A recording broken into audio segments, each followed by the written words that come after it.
You're listening to the Best Morning Routine Ever podcast, the show that proves no one stumbles upon success ever. With your host, Lou Need. Every Mondays and Thursdays, we deliver cold hard evidence behind the power of a robust morning routine. Get ready to be transformed by the renewal of your mind. I have been helping a lot of my friends take their business ideas and turn them into purposeful businesses. If you have a business idea and you want to get a business plan together, get a lean canvas together, or you simply want to know how to get a presence online or social media presence, I am your girl. I now provide that service. You can find out more on our website, bestmorningroutineever.com. Go under the Show Up tab, because the show up aspect is you showing up on purpose. It's showing up to live your purpose. And we talk about get up, dress up, and show up. You get up with the Morning Routine app. You get up with the Morning Routine podcast. You do your morning routine. You dress up. We have a new product as well, the Smart Magic Eye Mirror, and that helps you with your calendar on there, showing you how to be productive, how to be your best self as you get ready and groom in the morning. You see your traffic update, you see your calendar view, you see everything you need to prepare you for the day, and even affirmations, those positive affirmations. We used to use sticky notes, but now it can be automatically uploaded into your magic mirror. And now the show up piece of it. Starting your own business. You have this idea, you have this talent, but don't know how to get it to the world. I can provide you with the support you need to get clarity on that vision, but also to get you started with a business plan that can get you funding with a lean canvas to help you reach and talk to investors. So that is the morning routine package. Okay, you can find out more at bestmorningroutineever.com. All right, let's get to the show. Hello, morning enthusiasts. Welcome to the Best Morning Routine Ever podcast. I am your host, Dr. Lumid Adeko. And today, I have another hypnotherapist coming on the show, and I am excited to bring him on. His name is Norman Plotkin. He is certified clinical hypnotherapist in private practice in Sacramento, actually. After his lifestyle made him sick and his illness changed the course of his life, he decided to find meaning in the experience and vow to never again engage in the behaviors that led to his illness. I mean, that's a lot of us. So it's exciting to have him here. Now, he did a deep dive into research that was off the conventional path. His research led him to understand how cancer really develops and how our own role in that development and how we can reverse the action, behaviors, and even the emotions that are reignited, that are part of the process to reignite our powerful immune system so that it can start healing and work as it's intended. So with no further ado, Norman, welcome to the show. Thank you so much. Great to be here. Yes, it's a pleasure. Now, we're going to geek out on the neuroscience, the subconscious mind, and all that good stuff. But before we dive in, tell us a little bit about yourself. Tell us about your journey thus far. Yeah, so I'm like on my fourth life. So I went into the Marine Corps right out of high school and did a tour in the Marine Corps. And then I worked in the oil fields and then a rock plant like Fred Flintstone, making little rocks out of big rocks. And then my brother was killed in a car accident and it kind of woke me up. So I moved in with my mom, went back to college, and I was in a hurry. Now I'm 25 and in a big hurry. I was on my way to law school, but I went to Palomar in North County in San Diego, and then I transferred to Sac State. And within the first semester, I had a job in the Capitol, and it began a 25-year career from staffer to consultant. I ran campaigns. I became a lobbyist and had my own lobbying firm. I lobbied for the Medical Association, the doctors. At one point, I was the health committee consultant in the state assembly. And I did that, a 25-year career. But I love the public policy and the strategy and whatnot, but it's politics. It's dirty. It really, and I ended up not living my truth. So I got sick. I had papillary carcinoma, which is thyroid cancer, which is your throat chakra. Because I was a lobbyist and spoke for others. I didn't have my authentic voice in the world, but it took me a while to figure that out. And so as a result of that, and in response to that, I took an entirely different direction. And teachers began to appear, and I really took a deep dive into why I'm here. Who am I? Why am I here? What's my purpose? And I was divinely led to the College of Hypnotherapy in LA, and 18 months of training and residency. And today, now, as I see clients and they always leave happier than when they came, I realize I've found my soul's purpose. But it's been a journey. Yeah. It's never really, straightforward. It takes twists and turns, and teachers appear, and effort, and going within. Yeah, I like that. You said it's never a narrow road to finding your purpose, and I believe a lot of us struggle with that early on in our career, in our life, because we do what's the next best thing. Okay, we're 18, we should go to the military. Okay, no problem. And then that was your first life, as you mentioned, and then we come out now. What's next? And you found yourself in politics for over 25 years, and it's interesting that finding the purpose always brings us back home, brings us back within. And then that's when, you find started the hypnotherapy. But you said something interesting. When the student is ready, the teacher will show up. Who is the teacher? I had many teachers. Wayne Dyer, The Power of Intention was a great book, was the first kind of my seminal book that helped me understand that I wanted to put myself into the service of others. My mom was a powerful servant, and I saw her whole life helping others. And that was the first big move. I saw him speak at a Hay House conference in Pasadena. Wow. Another teacher, Carolyn Meese, MYSS, Carolyn Meese, Anatomy of the Spirit, was a great book that helped me kind of take responsibility and understand why we don't heal. Yeah. That we hold on to our problems, and that we have a role in our own health issues, and that we have to get to the root of why we're holding on to these things. And Deepak Chopra, Quantum Healing, another outstanding book to understand the regenerative power of our bodies, and the natural chemistry within us, and the intelligence of our organs and our chemistry, right? Yeah. No, that Wayne Dyer, he's always saying he's an amazing, and I follow him as well. His mantra is, how can I serve? How can I serve? How can I serve? And he does that every time before he goes out to an audience. So it's not about selling a book. It's how can he serve the people in the audience? How can he be present? And he does a really good job at showing us how to be that way. It's interesting, Norman, that you said we need to take a role of responsibility in our health. And I cannot agree more, because it's not just the physical, eat healthy, exercise. We're talking about something deeper, deep-rooted, subconscious, emotional blockage, like things we're not aware of that are driving our behavior, driving diseases to appear. Let's talk about that a little bit more. Yeah, well, our self-talk is super important, because we're listening. Every cell in our body is listening to our onboard conversation. And, from 0 to 8 years old, we are in hypnosis. We are completely suggestible. We're mirroring and matching the people in our zone of influence. And that's when our programming is laid down. So when I sit down with someone and do a consultation and begin to help, it's always, I go to childhood and family structures, and this is when the things are laid down. And so it's difficult to depart from that if these things, begin in childhood and then develop, and then they come out in interesting and different ways later in life. Yeah. You're triggered later in life by a subsequent trauma or something, and it comes back to you. We also have complex mechanisms like the inner protector.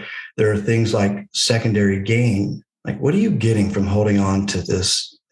We all know people who get onto social media and talk about in great detail their diverticulitis or whatever it is, their ailment. And so you ask, what are they getting? Are they getting sympathy, attention? And so no manner of help is going to be beneficial to them, because they deep down, it's their identity. They're identified by, right? It's a crutch almost. Yeah. That's right. And so one of the toughest parts for me to learn was that I had a role in creating my own cancer. And when I understood, it's a very empowering notion, right? At first, it's people push back against, I didn't do this. But when you come to understand that you did have a role, it's empowering because now you understand that you can have a role in moving past it. And cancer it's a message, and it's important to go deep down and within yourself and try and understand the message of cancer. If you don't, you'll be reassigned. And if you do, then it can lead to meaningful growth and expansion and becoming helpful to others. Yeah. And you can help others do the same, heal the same. So tell us about how you used, be it hypnotherapy, because I understand that we are operating 95% of the time from the subconscious mind, which is the programming, the deep programming that you were talking about, right? From ages, I think you said 1 to 8 or 1 to 7. And we're in these deep trends, and people are saying things to us, parents, friends, school, and we're drawing a conclusion. It's becoming our identity. And then we live out of that space 95% of the time. It's almost like we're on autopilot. How can we begin the healing process when we only use 5% of the creative mind where we are present? Yeah, it's a challenge because the 5% that we think is in control, the conscious mind, which is analysis, reason, logic, and decision-making and willpower, all it does is take in the information from our senses, and then it measures it against our programming. And if what the conscious mind is dealing with does not align with the subconscious, it will create a rationalization. And I'll give you a real easy example, and that is, you're not born liking cigarettes, but somewhere along the line, it became okay, peer pressure, or your parents, you saw your parents or whatever. And you can look at the box, and right on the box, it says, warning, the Surgeon General says this is going to kill you. But if your subconscious mind has accepted it, you're going to come up with a rationalization. Well, Aunt Sally smoked 2 packs a day and she lived until she was 93 years old, right? Or I was going to die anyway, and I would just be old, and it'll never happen to me. So this is how the conscious mind comes up with a rationalization to overcome the incongruency with the subconscious programming. And it's really important. And oftentimes we can't see it. We're too close. And that's what I do, is I help people see that I connect the dots. And I take a deep dive into their history and their family structure and their childhood experiences, often, always reveal to me the complex psychosocial factors that have led them to where they are. Yeah. So how is the subconscious mind, or we can start talking about therapy now, how is it beneficial in the healing process? Well, the subconscious mind controls everything. It keeps your temperature 98.6, whatever your resting heart rate is, 60 or whatever yours is, it keeps it there. And the subconscious mind always wants to bring the physical body back to homeostasis.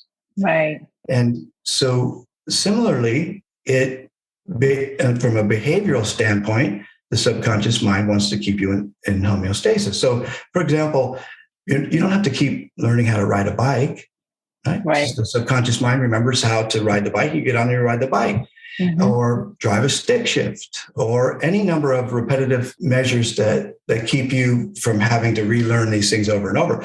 But it's that same thing that keeps you stuck in that behavior that doesn't serve you. So, for example, you have this experience and it scares you, or frightens you, or traumatizes you, and you develop a behavior to address that. And so that the threat may be long gone. The person who did it is dead or whatever, but the behavior persists because the subconscious mind is afraid of, develop that behavior. And that's what keeps us stuck and over in that rut. And so communing with your subconscious mind and communicating with the subconscious in a fashion that allows it to understand that threat is gone, and you can let that go.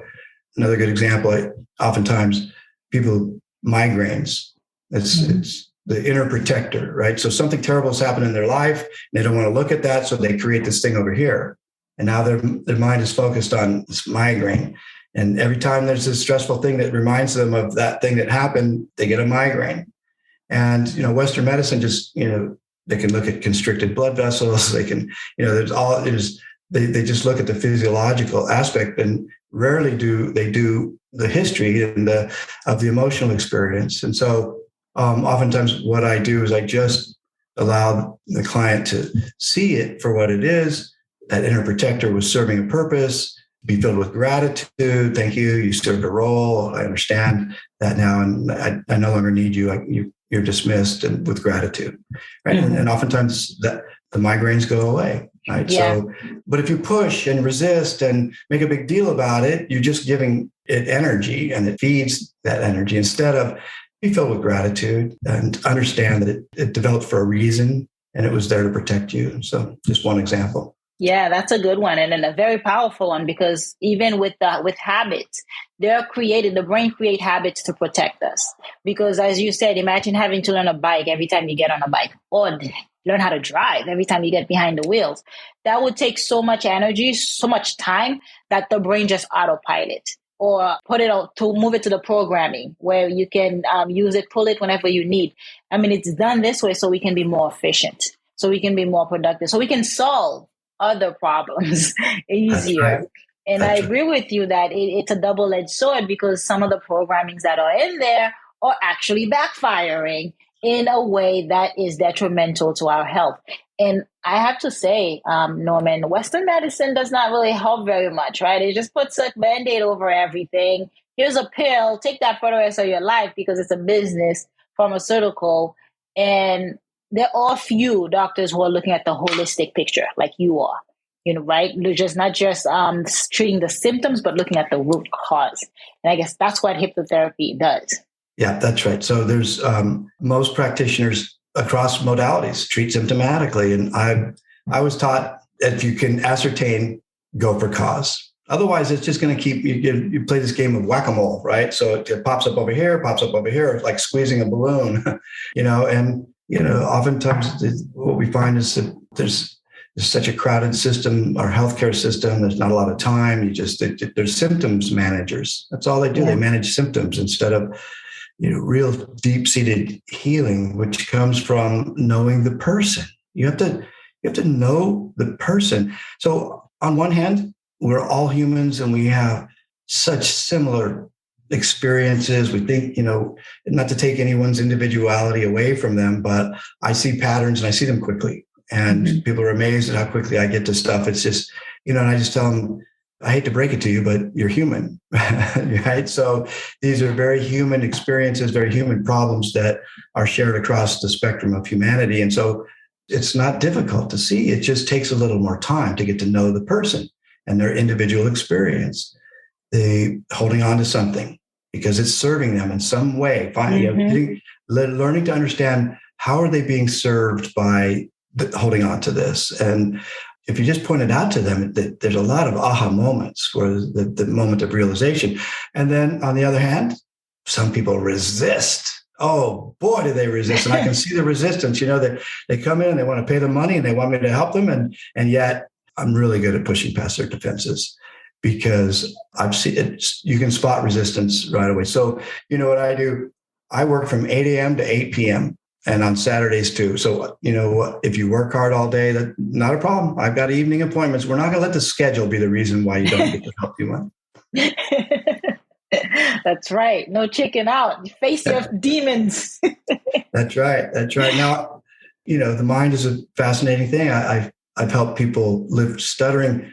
I had a 77-year-old man who stuttered his whole life and he couldn't wait. And we lifted the stuttering. And for 3 months, he didn't stutter. And then he went back to stuttering and he said, I'm sorry. It's who I am. I can't. I said, you don't have to apologize to me. You know that you can anytime, but if you don't want to, that's up to you. Stutter on, brother. Yeah. It's nice to find the underlying cause to address it so that it doesn't reoccur. And now how you've been lucky to have people who are open to hypnotherapy, and because people think, they're going to be controlled by the mind. You're going to control me to do anything.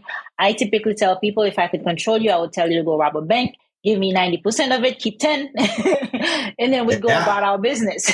That's right. I'd have a date every night.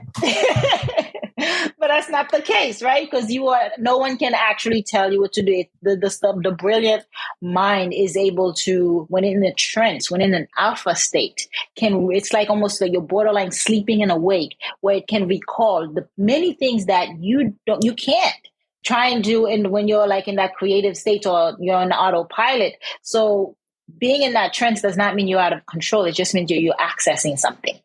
What are we accessing, Norman? Well, forever, it was largely seen as anecdotal, right? Mm-hmm. It was the power of the hypnotist and any gains that people made. It was anecdotal. It was not part of evidence-based medicine. But now we have technology, and there are studies being done at Stanford, Dr. David Spiegel, and in the UK, where we know what's going on in the brain. Like the part of your brain that causes you to pay attention is kind of suspended. And so that's why people will get up on stage and do silly things. For a moment, you don't care. Mm-hmm. That part of you that is always aware and self-conscious is kind of goes to sleep for a minute. And so what we're accessing is that deeper part of our mind that is associated with the dream world. And so when I put somebody into trance, often their eyes are in REM and they're in the dream world. And so images and metaphors and engaging their senses. I put them in the canoe and they're floating down the river and they smell the river smell and the sun is, warming their face, and they look up and see the puffy cloud floating across the blue sky. And, so you engage all their senses and you take them into the dream world, and it allows them to see problems differently.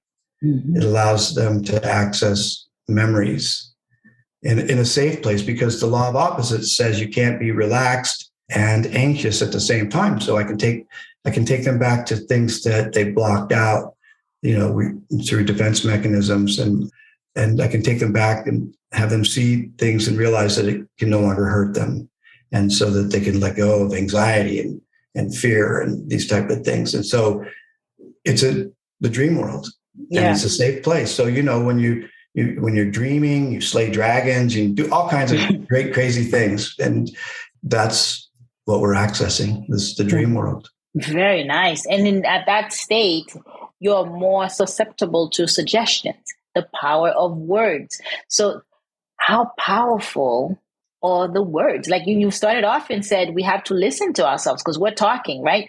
We're constantly talking to ourselves. Sometimes it's automatic negative thoughts. They're like ants. And other times we have to shift that to more powerful or affirmations or declaration to speak over our life. And that's how we can change it, because that's how the brain was programmed to begin with, right?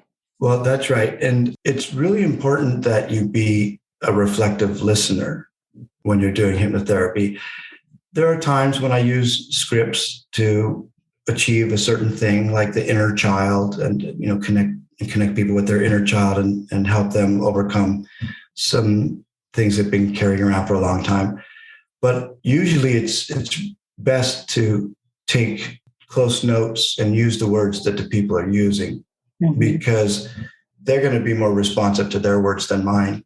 And so I take detailed session notes and I write down what they want to achieve and how they describe what it is they want to achieve, because again, it's really important that you speak to them in ways that they will be responsive to. And because it's that inner world, right? And we live in a time when people want to externalize everything. He said, she said, the government, the Rona. It's, taking responsibility for our stuff is the first step to empowerment. So what I always coach people along the lines of the Course in Miracles, that love is your birthright. It resides in your heart center. Its opposite is fear. Love gives rise to all positive emotions. Fear gives rise to all negative emotions. And so I show them how the things that they're experiencing are really a reflection of the fear in their heart space. And so that I have them come up with a picture, an image, or an icon that says love, and to keep that in their hip pocket, figuratively, and bring it into their heart space 40 times a day, because we live in a fearful state. Right. Our society, our media, it comes at us, fear everywhere. And when you're walking around afraid, you're in hypnosis and you're highly suggestible. So by training yourself to bring love into your heart space, you're driving out the fear, because you can't have love and fear at the same time. You drive out the fear, you come from a place of love, and you see the world entirely differently. You're no longer highly suggestible to the world around you, and you're stop blaming everyone and everything for what's happened to you. You take responsibility for yourself, and you live inwardly directed instead of outwardly directed. That is good. That is very good. So how do we tie that in with morning routine? Let's talk about yours. How do you get up, dress up, and show up? Yeah. So I was an analyst, a consultant, a lobbyist. I have this really powerful overactive mind. And when I was in the cancer, it was not your friend, because the walls begin to move in at 10 o'clock at night when there's no doctor to talk to, and there's no, and so I had a friend who had gotten out of politics and opened a yoga studio, and she took me through therapeutic yoga for cancer, and she taught me how to meditate. And it was really difficult at first to still my mind and shake the Etch-a-Sketch, the little, and just clear that field. But it's the most powerful thing you can do. And you don't have to put your feet and body into any contortions, or you just sit quiet and still and see if you can get to 10 minutes. So every morning I wake up, I do whatever I need to do. And then I come back and I sit and I'm quiet and still. And I have, meditative routines that I go through. I have some mantras sometimes, and I mix it up a little bit, but quiet stillness is the key, because you see, we have 60 to 70,000 thoughts every day, and 90% of them are the same as they were yesterday. And so before that avalanche of thoughts hits you, it's really important to be quiet and still and to clear your mind. Yeah. Prayer is when we talk to the divine. Meditation is when we get answers. So being quiet and still at the beginning of your day, every day, taking that time for you is going to help you be successful in so many different ways. Yeah. And all the analogies you use, with the divine, meditation is us listening. I've mentioned them here before, but it's nice to hear it and confirmation that being still is the gateway to that subconscious mind, to reprogramming it, to actually interrupt the pattern, right? That's right. Pattern interrupt. Yeah. Pattern interrupt is the goal with meditation. So that's important. And then you've changed it around a couple of times, and sometimes longer, sometimes shorter, depending on what you need, but it's non-negotiable is what I'm hearing. Well, that's right. You show up for yourself every day. You see, because we get into these petition prayer patterns like, God, if you just get me out of this one, I'll do anything. Well, do you show up for God every day, or you just throw up a prayer when you're in trouble? And since God really resides right here, it's not some bearded white guy up in the clouds, right? Yeah. God resides in the hearts of all of us. We're all connected. We're all one. And so in order to show up for God, you got to show up for yourself. And I learned this from Carolyn Meese. She said, show up every day at 6 p.m. and light a candle and just sit and be still. I like to do it in the morning as I start my day. Right. But the point is, show up for yourself every day, because here's what it does. It demonstrates that you're important enough. Well put. Nothing gets between me and showing up for myself every day. It's powerful. And then I can imagine having a God-centered or God-centered life where the motive or the objective is to serve. With love. Right? You imagine if we all did that? Yeah, I'm imagining. Yeah, what a different world it would be. Yeah. I mean, we all know about the Maharishi effect. When large groups of people get together and meditate in certain areas, they can change the health, they can change the crime. It's collective action. See, we grow up, we become a teenager, and our little personalities develop, and we become separate. And that therein lies the fallacy. We're not separate. We're all connected. This whole social distancing was problematic because at 6 feet, I pick up your heart energy. That's where I begin to feel you. Right. Ever had somebody stand right behind you and they're there? Mm-hmm. Yeah, you feel it. Or they're looking at you. Yes. You can even know what they're thinking too. Yes, you can, because we're all connected. We're all one. And we forget this. It's when we move from the dual world and understand that love and hate are the same, they're on the same polarity. They're just one's more of and one's less of. And that we're all connected. We're all one. If you're walking down the street and have a bad thought about someone, just smack yourself. That's pretty much, you just did it to yourself. You're going to have some negative, energetic, reaction to that because he's you, she's you, I'm you.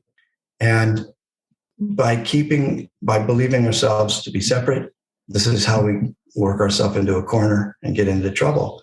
And we disconnect from our energy and our humanity and our connection to the collective consciousness. Destruction.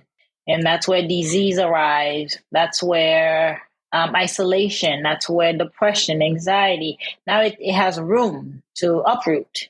It has room to grow. That's right.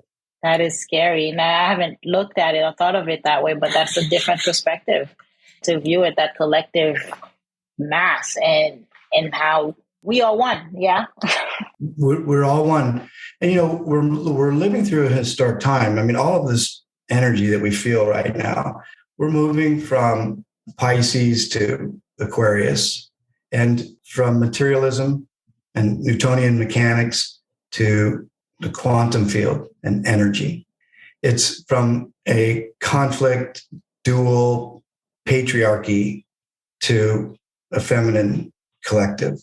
It's an exciting time. The problem is we're in the transition period, and it's not rainbows and unicorns. It's plate tectonics because old institutions are dying, and our societies. We're in an amazing, incredible time, but we're at the front edge of it. So it's really scary because we don't know what's going to emerge. It's been nice to watch. I have to agree. I think 2020, 2021 was like a pause button on it all to kind of get people to realize what is important. And those who were pulling their hair because they were isolated, couldn't go anywhere, those are the ones who's always afraid and running away from themselves in silence. So it helped them understand that piece of it. So your morning routine is, thank you for sharing the meditation piece of it, non-negotiable. What about movement? What about consumption, stimulating the mind? What are some of the things you do? Well, I'm not as disciplined as I once was. I did yoga sun salutations for the longest time, and I do them periodically. Movement is important. Usually if I can just walk, get out and walk and clear your mind. The pattern interrupt again, whether it's quiet stillness or using movement, we get into these patterns of sleeping to the last minute, shower, get kids or whatever, get yourself and get out the door, rush through traffic. It's really not a healthy lifestyle. And we're trying to be as productive as we can, even in service, right? So I can rush and get all frenetic, and then I arrive and I need to be prepared to serve someone, and I'm not fully. Sometimes I get into the office and I do another round of quiet stillness. Just brew a cup of tea, prepare, look at my calendar, review the people who I'm going to see that day, and just get in the energy of reflection and stillness and service. Otherwise, I'm going to bring that other energy to each of the sessions, right? Yeah, that's true. And which means we're not going to get the best result. So I have, you can't see my desk, my office here. I have lots of crystals, Palo Santo. I've got, I smudge periodically, just clearing energy and making sure I'm a clear vessel, because spirit works through me. It's really, I just love where I found myself. And I truly feel blessed that I've found, every day I sit at my desk and I'm just, wow, I found my soul's purpose. It might not have been this way. I was a lobbyist, I had a whole different mindset, lifestyle, and my journey brought me here. And I'm so grateful.